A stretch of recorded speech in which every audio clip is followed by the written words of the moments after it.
India सच की आवाज, अब सच देखेगा इंडिया। 29 RR ने रूबल नागी आर्ट फाउंडेशन के सहयोग से बारामूला जिले के सिंहपोरा पट्टन में राशन वितरण का आयोजन किया।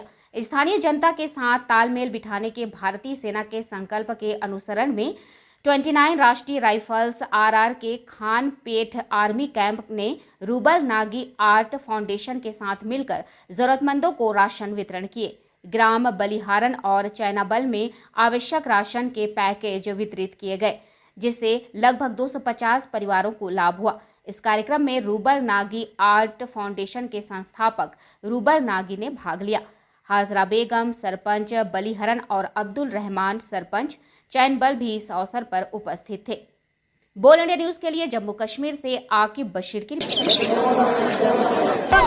मेरा नाम रूबल नागी है। मैं एक आर्टिस्ट और सोशल वर्कर हूं और आज हम कश्मीर में हैं। एक्चुअली हमने ये हमारा जो इनिशिएटिव है रूबल नागी आर्ट फाउंडेशन का फूड इनिशिएटिव, हमने इसको नाम दिया है RNAF फूड इनिशिएटिव, जो देश भर में डिफरेंट स्टेट्स में चल रहा है। और हमने कश्मीर को चूज़ किया क्योंकि हमारी फाउंडेशन ऑलरेडी कश्मीर में बहुत काम कर रही है और यहाँ से हमें काफ़ी, हमारे सेंटर से हमारे टीम वालों ने भी बहुत मैसेजेस भेजे कि मैम यहाँ पे कुछ एरियाज़ ऐसे हैं जहाँ पे बहुत ज़रूरत है इस समय राशन की।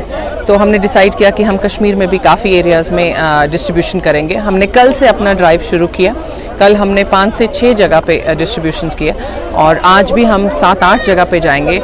कुल मिला के 2000 के ऊपर फैमिलीज़ हैं जो हम इन 2 दिनों में टच करेंगे और उन तक पहुंच पाएंगे।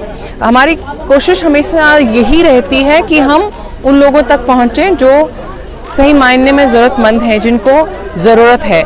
और क्योंकि हम ऑलरेडी गांव में कश्मीर के बहुत सारे एरियाज़ में, सोपोर में, संग्रामा में, दांजी बच्चा में और भी बहुत सारी जगह पे काम कर रहे हैं, तो हमारे लिए थोड़ा आसान था लोगों से कनेक्ट करना, उनकी तकलीफ़ों के बारे में जानना और उनसे पूछना कि आपको इस समय कोरोना काल में लॉकडाउन में किस चीज़ की ज़रूरत है। जब सेकेंड लॉकडाउन शुरू हुआ था तब हमने rouble Nagi art foundation child Covid care centre से शुरुआत की थी, क्योंकि बहुत सारे परिवार ऐसे हैं जिनके दोनों माँ बाप कोविड पॉजिटिव हो गए थे और उनके घर में जो बच्चे हैं उनके पास कहीं रहने की कोई व्यवस्था नहीं थी और बच्चे मेंटली बहुत सफ़र कर रहे थे।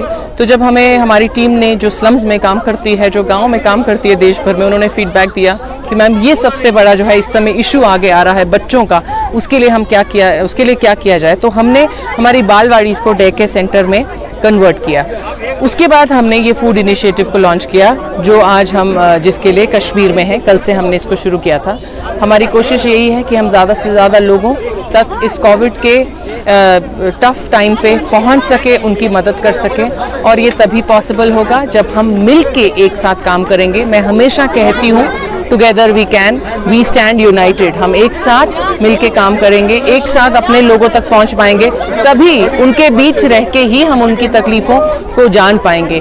तो इसलिए मैं पर्सनली जहाँ पे भी जो भी इनिशिएटिव होते हैं, मैं पर्सनली उसमें जाती हूँ, लोगों से मिलती हूँ, उनसे बात करती हूँ। और आज हम यहाँ पे हैं राशन डिस्ट्रीब्यूशन। कश्मीर में नहीं, बहुत सारे और भी हमारे राज्य हैं जिनमें है, लेकिन मेरा हमेशा ये मानना है कि क्या हम ये कहें कि अनएम्प्लॉयमेंट है और हाथ पे हाथ धर के बैठे रहें, या हम ये बोलें कि अनएम्प्लॉयमेंट है और चलिए हम उसको फाइट करने के लिए, उससे ओवरकम करने के लिए क्या करते हैं। इसलिए जब मैं मार्च में यहाँ आई थी, हमारी फाउंडेशन ने दिसंबर में यहाँ से कश्मीर में काम शुरू किया था और मार्च में हमने यहाँ पे 6 स्किल सेंटर्स की ओपनिंग की थी। उनमें से कुछ लड़कियाँ आज आई भी हुई हैं मिलने के लिए, कल भी आई हुई थी। लॉकडाउन का टाइम है तो ज़्यादा मोबिलिटी नहीं है और सेफ भी नहीं है। तो हमारा ये मानना है कि महिलाओं के साथ साथ हम अपने युवाओं को भी सक्षम करें। आत्मनिर्भरता सही मायने में तभी आती है जब आप फाइनेंशियली इंडिपेंडेंट होते हैं। आज मैं एक घर की बेटी हूं और घर में कुछ 2 पैसे लेके जाऊंगी तो ही मैं अपने घर को सपोर्ट कर सकती हूं। तो हमारे स्किल सेंटर्स के थ्रू हमारा यही एम रहता है कि हम ज़्यादा से ज़्यादा लोगों को फाइनेंशियल